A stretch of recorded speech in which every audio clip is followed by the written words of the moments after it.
नमस्कार साथियों, आज हम भारतीय संविधान के ऊपर एक वीडियो बना रहे हैं। Constitutions of India. भारतीय संविधान सभा की स्थापना 9 दिसंबर 1946 ईस्वी को की गई थी। भारतीय संविधान सभा के अस्थायी अध्यक्ष डॉक्टर सच्चिदानंद सिन्हा थे। वही अस्थायी अध्यक्ष के रूप में डॉक्टर राजेंद्र प्रसाद थे। भारत का संविधान 26 नवंबर 1949 को बनकर तैयार हो गया था और भारतीय संविधान 26 जनवरी 1950 को लागू।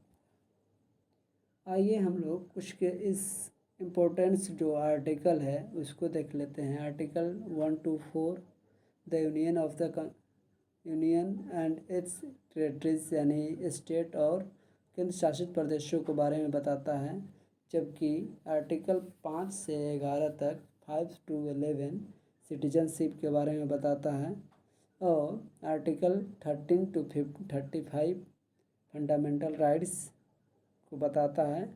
वही 36 to 51 DPSP बताता है। फंडामेंटल ड्यूटीज़ 51 ए में बताता है। फिर प्रेसिडेंट, प्राइम मिनिस्टर, ये आप लोग को देख लेना पड़ेगा। फिर attorney general, duties of chief minister, finance commission, election commission, ये सब आप लोग को देखना है। ये सब कुछ आर्टिकल इम्पोर्टेंट हैं। आज हम बात करने वाले हैं फंडामेंटल राइट्स की।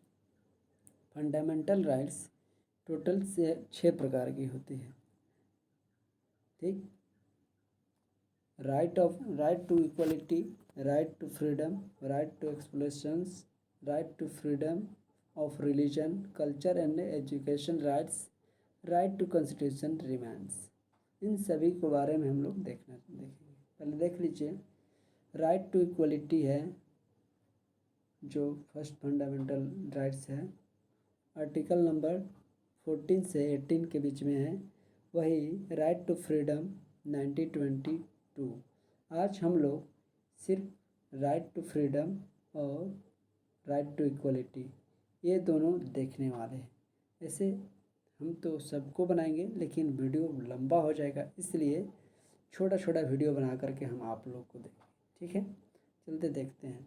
पहला क्या है तो अनुच्छेद यानी आर्टिकल नंबर 14 जो विधि के समक्ष समानता रखता है, यानी कानून के समक्ष सब कोई एक जैसा है, या इसको बोलते हैं समानता का अधिकार, जो भारतीय संविधान के भाग 3 में मूल अधिकार के रूप में दिया गया है।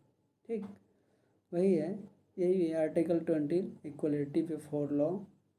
ठीक, फंडामेंटल राइट्स हैं। फिर आते हैं अनुच्छेद 15। अनुच्छेद 15 क्या कहता है कि धर्म, मूल, वंश, जाति, लिंग, स्थान के आधार पर हम किसी से भेदभाव नहीं करेंगे। यानी सरकार को उसके किसी भी धर्म, वंश, जाति या किसी लिंग या किसी जन्म स्थान के आधार पर भेदभाव नहीं करेगी। इसको समानता का अधिकार है। ये भी भाग 3 के मूल अधिकार में ही आते हैं।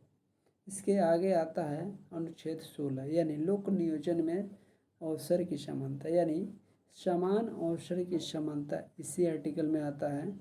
यानी जब हम किसी जॉब के लिए अप्लाई करते हैं, OBC, SC, ST या जनरल कैटेगरी किसी को जब छूट मिलता है तो इसी आर्टिकल के तहत हम लोग को मिलता है।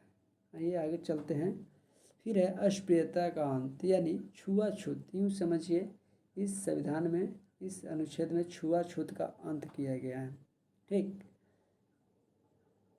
इसके बाद आइए उपाधियों का अंत, यानी हम लोग पहले के राजाओं जो उपाधि धारण किया करते थे, महाराज, धीराज, ऐसे बहुत सारी उपाधियाँ धारण करते थे, वह अब कोई उपाधि धारण नहीं करेगा। और एक और चीज़, अगर किसी दूसरे देश के द्वारा किसी व्यक्ति को उपाधि दिया जा रहा है तो वह व्यक्ति बिना राष्ट्रपति के सलाह से या बिना राष्ट्रपति की अनुमति से वह उपाधि नहीं ले सकता है।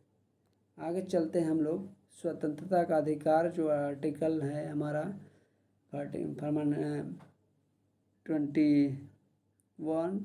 19, 20 और 22, इन सभी को हम लोग को देखना है।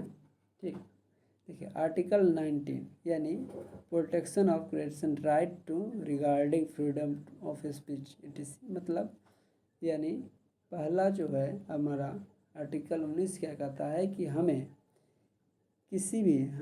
मतलब citizen has right to comments यानी कि बोलने का अधिकार दिया गया है।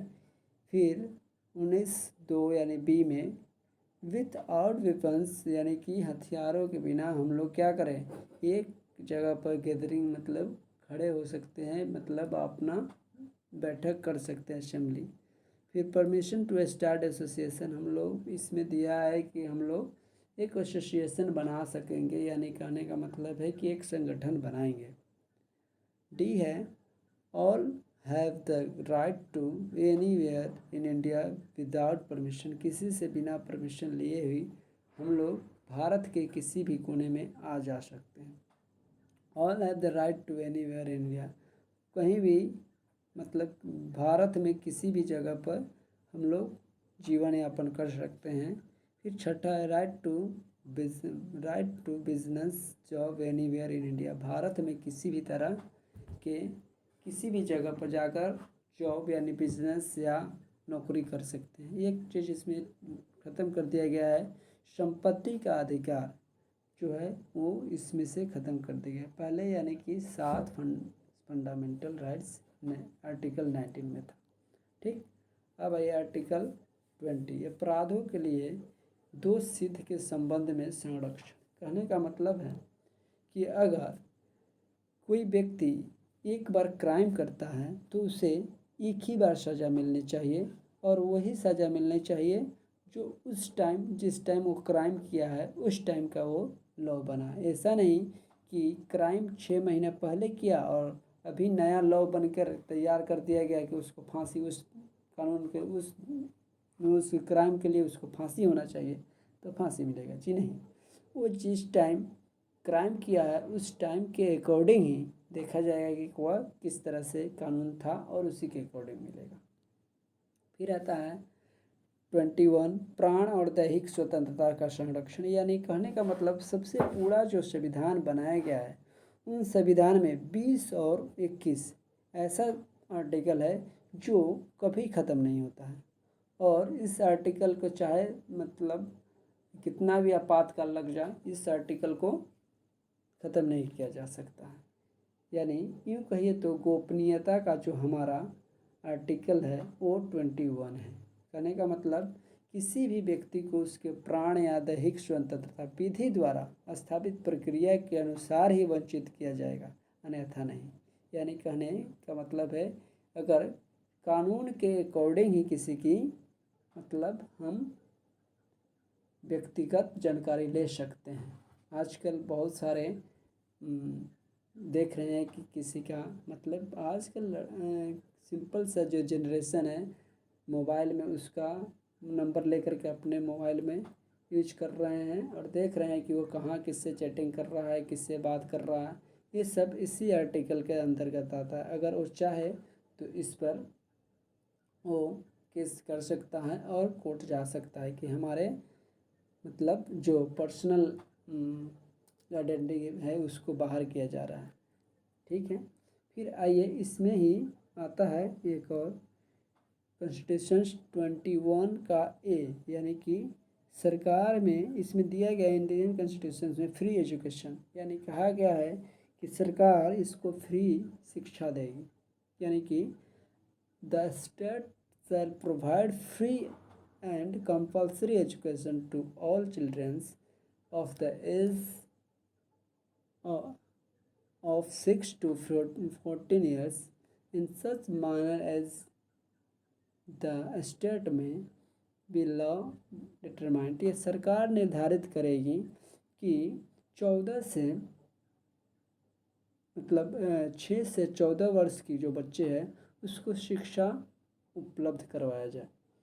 समझे, only elementary education since fundamental rights, यानी प्राथमिक शिक्षा को फंडामेंटल राइट्स इसी में दिए। याद करना पड़ेगा, ये जो ए दिया हुआ है यानी कहने का मतलब है कि यह नया संविधान जोड़ा गया है, संविधान में कुछ संशोधन करके जोड़ा गया है। तो ये संशोधन है 86 का अमेंडमेंट एक्ट, यानी ये 86 कब आया था, तो 2002 में, समझे, 2002 में।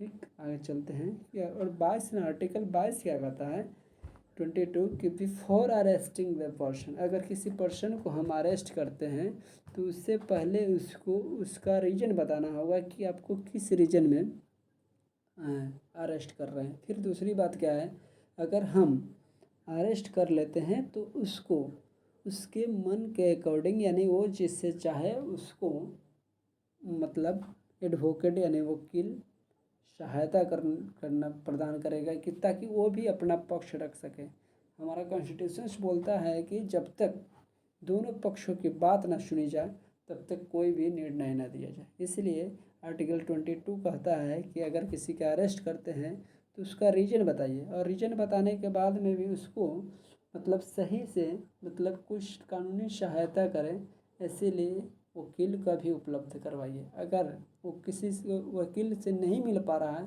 तो उसको मजबूरन गवर्नमेंट के द्वारा मतलब सरकारी वकील दिया जाता है। तो ये रहा आज का मेरा छोटा सा वीडियो। आप लोग को कैसा लगा, अपना विचार हमारे कमेंट में ज़रूर लिख के बताइएगा। थैंक यू, धन्यवाद।